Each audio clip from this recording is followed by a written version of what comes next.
Rally Point Radio is a production of the Los Angeles Film School's chapter of Student Veterans of America. Student Spotlight. All right, welcome back to Rally Point Radio. I'm Art Holmes, and I'm here with George Ohan. How are you doing, George? I'm always loving life, sir. Thank you. How long have you been into the school now?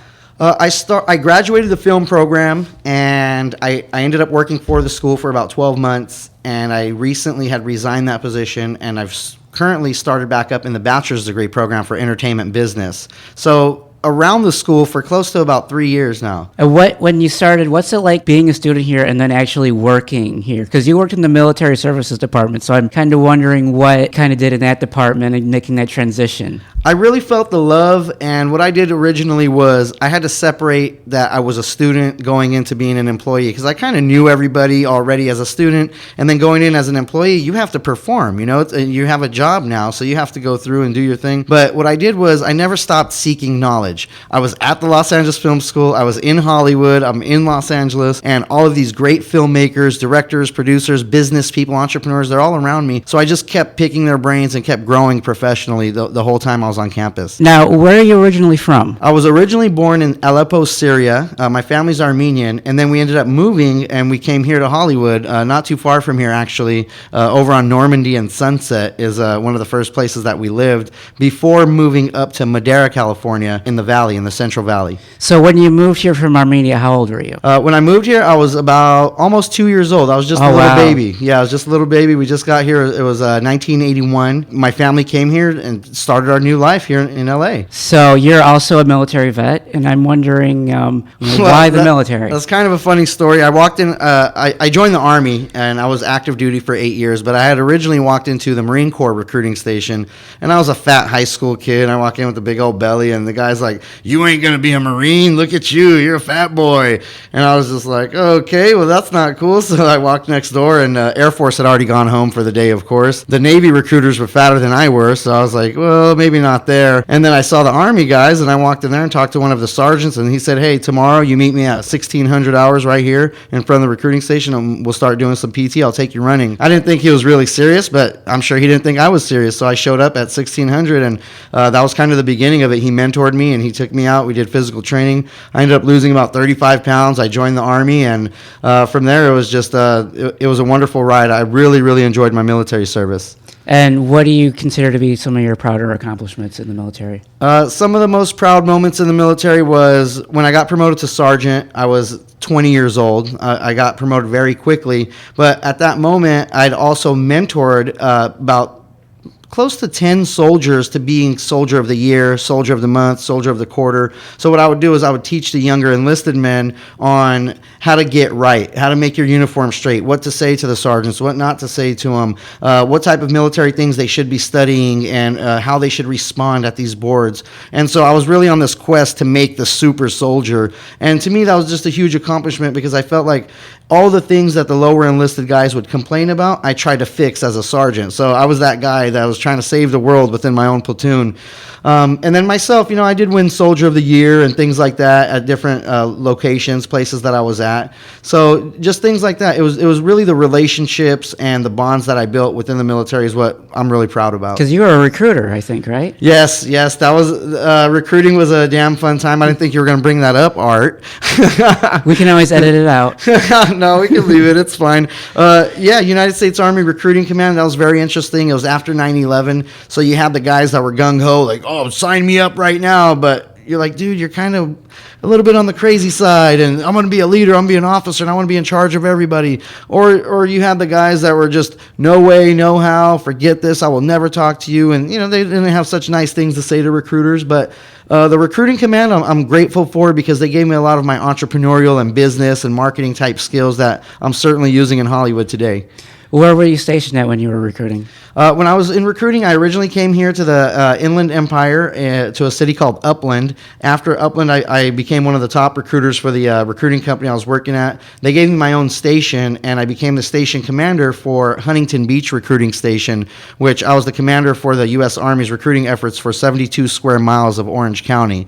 And that was a crazy time. I got promoted again. I went to being the company operations trainer, and I would train about 300 Army recruiters on recruiting tactics in in Southern California. And how do you feel when you started working at the LA Film School? Were you pretty much kind of doing the same thing with recruiting? I had to reach into my inner recruiter to really bring out some of those old networking skills. It wasn't so much about recruiting itself, but it was how to build a relationship, how to follow up with people, the proper times to follow up with people, the proper amounts of time to do it, the type of information to gather when you're speaking with somebody, how to ask properly, to use a location for an event. Just a lot of the skills that I did learn, I got to bring them back here to the Los Angeles Film School, and I'm sure that's similar with everybody.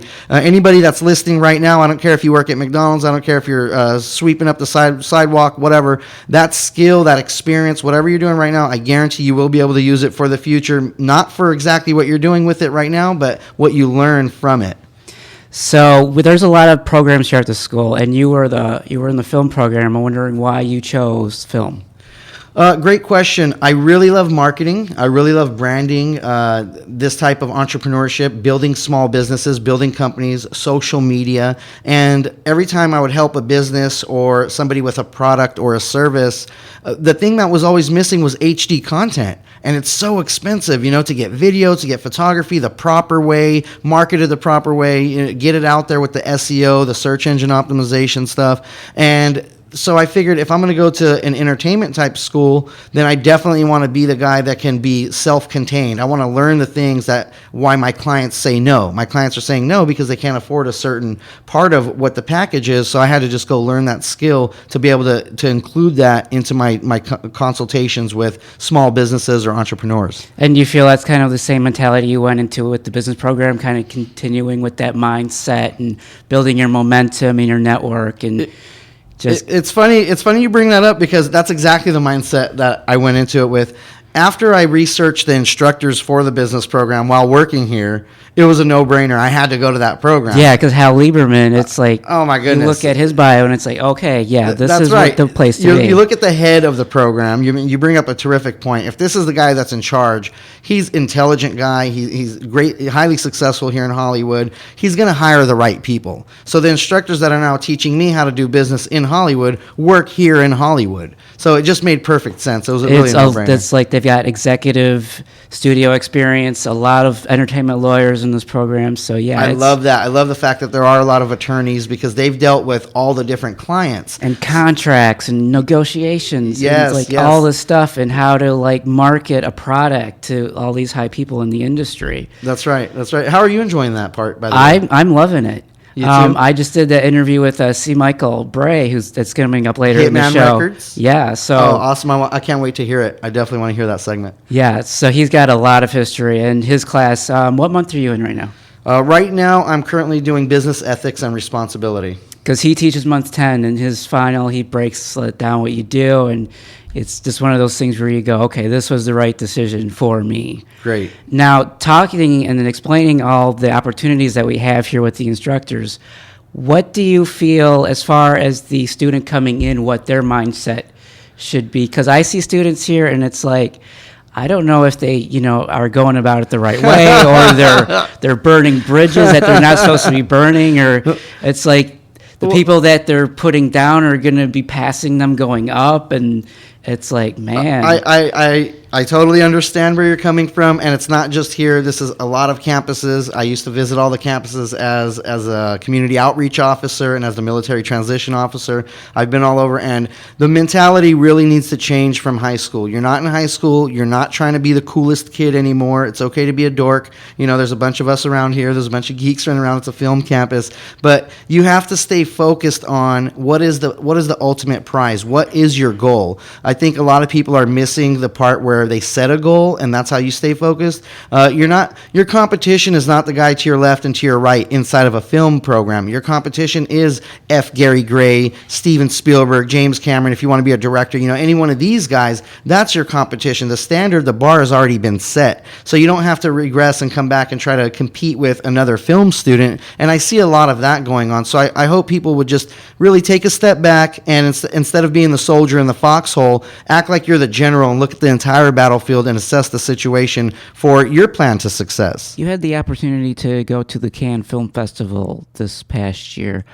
Tell me about that experience and how that all came about. Yes, the Cannes Film Festival did that last year, 2013, and Whole 'Nother Level was the film that Bruce Gordon, my director, had written and directed. We put that thing together here at the Los Angeles Film School. As a producer, I really find myself gravitating more towards the serious drama genre type films, and with Whole 'Nother Level, that was no exception. The logline of this film is, just because a person has a disability, that doesn't mean he or she doesn't have all the same kinds of desires, hopes, and dreams as everyone else. And it basically deals with a young man that has cerebral palsy, and he's about to get kicked out. He's going to turn 18 years old, and he's going to have to go live in a group home type scenario. And that's what the film covers. It talks about a very serious issue that I don't feel like most people would address or make movies about, because it's about a person with a physical handicap, and you don't necessarily see these people that are living with handicaps as being the hero in a movie or being portrayed as a normal person. And frankly, they are normal people. They have the same dreams, they have the same aspirations, they do think the same way as everyone else, but they have a physical handicap. So that was the reason behind choosing this film and really wanting to produce it and really making it come to life, is I want everybody to have a voice, especially in that handicapped community as well. It was by no easy stretch of the imagination that this thing came together, because the night before we were actually about to shoot this film, we lost all of the permits and insurance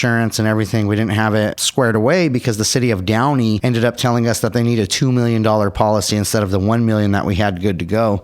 So that night, we ended up booking another studio in North Hollywood. We had to get the cast, the crew, everybody, and pretty much get these guys to move over from Downey to North Hollywood and make sure that we were going to go shoot. And then what happened was we showed up on set, and it was just that. It was an empty set. So we had a mansion in Downey, and we went to an empty set in North Hollywood, and we had to build that set that day. We lost a day of shooting. We had to make adjustments to the script. And it was not one of these things that everything was all in order. You know, it was one of those projects that as soon as everything went wrong, we knew we still had to shoot. There was no turning back. So we just kind of gathered the troops and said, hey, this is our situation. This is what happened. And this is what we need to make happen. And at that point, we lost a few crew members, actually. They thought it was unprofessional. They thought it was whatever they thought, and they didn't want to be a part of the project anymore. So be it. But since then, after our shoot, we've been really pushing the marketing portion of it, and really a credit to Bruce Gordon. I mean, he really did a lot of the work on this. But we followed up, and we got this thing to the Cannes Film Festival. We went to France. It was terrific. Just a networking opportunity, meeting people there. Everyone that I met, the people that I got cards from, the exchanges that I made, I'm still in contact with them. They're a very serious group of people if you meet people at a place like that. Just like the film market in Santa Monica and everywhere else that you have to be for distributors and buyers and sellers. This film has been catching a little bit of success. You could go to the wholenotherlevel.wix.com to check it out, but we went to the Cannes Film Festival, to the short film corner called Court Metrage. After that, we got Jagran Film Festival in India, hitting Mumbai, New Delhi, Agra, all these different cities. Picked up 3 different international video on demand distributors for the film, and recently also picked up the Hollywood and Vine Film Festival for Best Visual Effects and Best Music in a Short Film. We are making a little bit of noise with this project. At the end of the day, you can't make too much money off of a short film quite yet. We're still trying to put our finger on the distribution platforms for this new media. However, it does get you into a lot of places, it does get you a lot of meetings, get you to shake a lot of people's hands, and just starts up that initial connection. And really now we're in the follow-up phases. Can we follow up with these contacts? Can we follow up these connections and really make something of them? So that's where we're at right now with a Whole 'Nother Level film that we produced here at the Los Angeles Film School. All right. Thank you, George. We're going to segue now into the valedictorian speech, which you did on location. Every month, the way the Los Angeles Film School is set up is every month we're doing a different class. So every month we're having a graduation. We're going to make it a habit to actually be talking to valedictorians on graduation day. And George was fortunate to come in last month as a producer, and he interviewed Vartanyan. And you know him pretty well. I was thinking maybe you could explain kind of who he is, the mentality he came in with, why he deserved getting valedictorian. Actually, it was an exciting time for me to be there to record that. I didn't think Vartan was the valedictorian. I mean, I guess nobody knows until the day of or something like that. And so when I heard that, I was like, whoa, that's my buddy, yeah. And he is currently a producer. He came here from Armenia and started producing for US Armenia channel here in Glendale, California. He does a bunch of stuff. This guy does not miss a day of class. He's got children. He's married. married, he has a full-time job, and he comes full-time college. He's one of the international students and now living in Los Angeles. So the epitome of no excuses is this guy. He's such a hardworking guy, very, very close attention to detail on his projects, and I couldn't be more proud to have interviewed him at the time of his highest accomplishment here at the LA Film School. Great. So we're going to go to that interview now. Thank you, George. Perfect. Thanks a lot, Art. You're welcome. Okay, so tell me your name. Vartanyan. Tell me, what do all these ribbons mean? What is this? How do you feel right now? What's going on here? I feel fantastic good. One is for science in a film, and one is in honors. So I see the valedictorian necklace here. That's right. You're the valedictorian of your graduating class here. Is that true? With the 4.0, yes, GPA. I'm proud to be valedictorian, definitely. What was your favorite part of the Los Angeles Film School? The favorite part is network, communication with the people, relationship with the people, getting connections, and definitely learning a lot of cool skills. Okay. What do you plan on doing now that you've graduated, you're moving on? What's your next step? The next step will be to challenge myself and try put me in a correct spot in the film industry. And definitely, I love to start, but I can't start from the top. I have to start from the bottom, but I'm committed to start, and I know how to go up. Okay, perfect. Thank you very much for your time, sir. You're listening to Rally Point Radio at the Los Angeles Film School.